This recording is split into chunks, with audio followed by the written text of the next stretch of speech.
वेदिकमा मौजूद छ।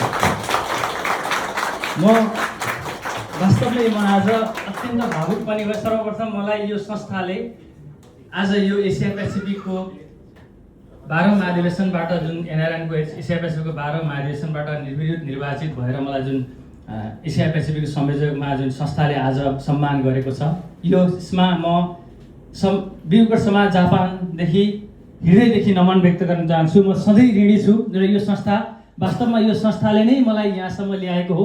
वास्तवमा यो संस्थाले नै मलाई सामाजिक सेवा गर्नुपर्छ भन्ने कुरा सिकाएको हो र यो संस्थाप्रति म हार्दिक आभारी छु, ऋणी छु, कृतज्ञता व्यक्त गर्न चाहन्छु। र आगामी दिनमा पनि यो संस्थालाई कतै कहीँ कहिले पनि डगमगाउने र नराम्रो काम गर्नेतिर चाहिँ मैले आफूले बलबुताले भ्याएसम्म सहयोग गर्ने प्रतिबद्धता पनि जाहेर गर्न चाहन्छु। र त्यस्तै गरी अर्को दोस्रो कुरा, आजको यस कार्यक्रम हुँदै गयो म अत्यन्त भावुक पनि भएँ। धेरै कुराहरू मैले विगतका कुराहरू याद गरेँ। गिरी दाइले मलाई त्यो बाल्यकालको अवस्थाहरू धेरै याद दिलाउनु भयो। हामी साना थियौँ, सायद 6-7 क्लासमा पढ्थ्यौँ होला। त्यति बेलाको जुन उहाँले चाहिँ एउटा इनर्जेटिक थियो, जोस थियो, वास्तवमै म अलिकति आज उहाँको जुन एउटा प्रेरणाबाट साँच्चै नै म एउटा मोटिभेट भएको चाहिँ महसुस गरेको छु। आफ्नो उसलाई, मेरो आफ्नो लाइफलाई पनि धेरै कमी कमजोरी रहेछन् ममा भन्ने कुरा पनि म आफूले फिलिङ गरेको चाहिँ महसुस गरेको छु। र वास्तवमा म जस्ता हजारौँ साथीहरू हुनुहुन्छ र एउटा टपिक्स दाइसँग मैले धेरै कुराहरू पनि गरेको थिएँ र मैले यो एनआरएनमा बार उठाउँदै राखेको पनि एउटा टपिक्स छ, connecting roots second third generation, how to promote second third generation.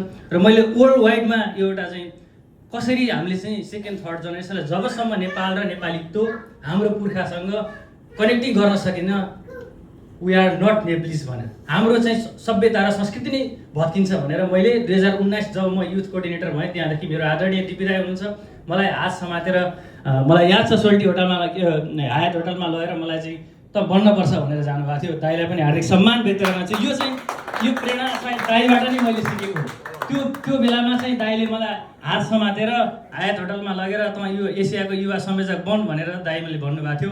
दाइप्रति हार्दिक नतमस्तक छु। त उहाँले बाटो देखाएको कारणले म अहिले संसारभरि एउटा धेरै कुराहरू त मसँग पनि कमी कमजोरी होलान्, कुरा काट्ने धेरै होलान्, तर त्यो मेरो आफ्नो मैले अहिले दाइले भने जस्तै म अब रियलाइज गर्छु होइन। अब चाहिँ नयाँ पक्षीहरूलाई कसरी हुन्छ समाजमा प्रसिद्ध गर्ने कुरा चाहिँ म आफू कार्यान्वयन गर्न चाहन्छु। र यस्तै गर्दाखेरि पक्कै पनि कनेक्टिङ रुट्स जरा के हो त भन्ने कुरा अत्यन्त महत्त्वपूर्ण छ। त्यो जरा अघि दाइले धेरै प्रेजेन्टेसन गर्नुभयो, हामी धेरै भावुक पनि भयौँ। अब हामीले हरेक जनले, परिवार, समाज र हरेक नेपालीहरूबाट जरालाई कसरी चाहिँ रुटसम्म चाहिँ बचाउन सकिन्छ, त्यो अघि धेरै कुराहरू हामी गरेछौँ। पक्कै पनि दाइका धेरै प्रेरणाका स्रोतहरू हुनुहुन्छ। उहाँले लिएको सिद्धान्त हामी अगाडि बढ्नेछौँ। हामी एउटा गर्व र एउटा भाग्यमानी पनि छौँ जस्तो लाग्यो। अघि दाइले धेरै कुराहरू भन्नुभयो। बिउकोट एउटा अत्यन्तै पुण्य भूमि पनि भयो र हामीले त धेरै कुराहरू सुनेका थियौँ। परमानन्द गुरु, ज्ञानानन्द गुरु, शिवालयको कुरा अघि दाइले भनिसक्नुभयो। सँगै क्लास टिचर, क्लास फ्रेन्ड आदरणीय हाम्रो सबै बिउकोट समाज जापान समग्र हाम्रो बागलुङकै एउटा तारा हुनुहुन्छ आदरणीय दीपक सुवेदीज्यू। उहाँहरू जस्तो क्लास फ्रेन्ड, नारायण दाई जस्तो जो अहिले महान्याधिवक्ता हुनुभयो, उहाँहरू जस्तो व्यक्ति पाउनु भनेको साँच्चीकै यो बिउकोटले केही न केही छ। र यसलाई जगाउनको लागि हाम्रो जेनेरेसन अत्यन्त आवश्यकता छ। हाम्रो जेनेरेसन, किनभने हामीले विगत देख्यौँ, भविष्य पनि केही देख्दैछौँ र भूत त हामीले धेरै कुराहरू भोगेर आइसक्यौँ। किनभने यो हाम्रो जेनेरेसनले यदि गरिएन भने कुनै पनि हाम्रा बच्चाहरूले यसलाई चाहिँ युटिलाइज गर्दैनन्। त्यस कारणले गर्दाखेरि it's most important connecting roots. र मैले एनआरएन आइसिसीमा पनि एउटा प्रस्ताव पारित गरिसकेको छु।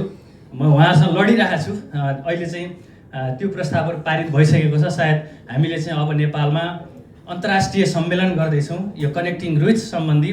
हाम्रा सेकेन्ड थर्ड जेनेरेसनहरू बच्चालाई यहाँबाट जो वास्तवमै विदेशमा जन्मेका छन्, हुर्केका छन्, उनीहरूले नेपालसँग कनेक्सन भएको छैनन्, हाम्रा संस्कार पुर्खाहरूसँग कनेक्सन भएको छैनन्, जो म्यानमार, बर्मा जस्ता हाम्रा पुर्खाहरू बसे, तिनीहरूलाई हामी जोड्दैछौँ।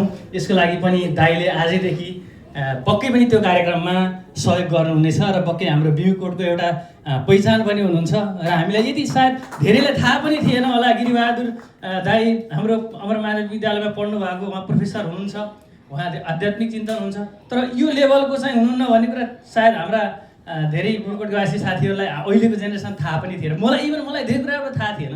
उहाँहरू एक्टिभ हुनुहुन्छ, उहाँको एउटा चाहिँ बौद्धिकता छ भन्ने थाहा थियो, तर हामीले धेरै कुराहरू हजुरहरूबाट सिक्नु छ। आज यो समय तपाईँहरू आइदिनु भयो, यो अमूल्य समय। तपाईँ आफ्नो हुन त यो जापान सरकारको एउटा निमन्त्रणामा तपाईँ आफ्नै कार्यक्रममा आउनुभएको थियो, तर यो समय बिमकोट समाजलाई तपाईँले दिनुभयो, यसको लागि पनि हार्दिक नमन व्यक्त गर्न चाहन्छु। र हाम्रा कमी कमजोरीहरू केही भएका छन्, म क्षमा पनि माग्न चाहन्छु, किनभने हामीले अलिकति प्रचार गर्न पनि गरेका थियौँ, अलिक कमी कमजोरी पनि भएको हुनसक्छ। यस आजकै दिनमा फेरि 4-5वटा कार्यक्रमहरू जुधेको एनआरएनको फुकुओकामा एउटा कन्फरेन्स भइरहेछ, नेपाल फेस्टिभल, अनि ब्लड डोनेसन छ।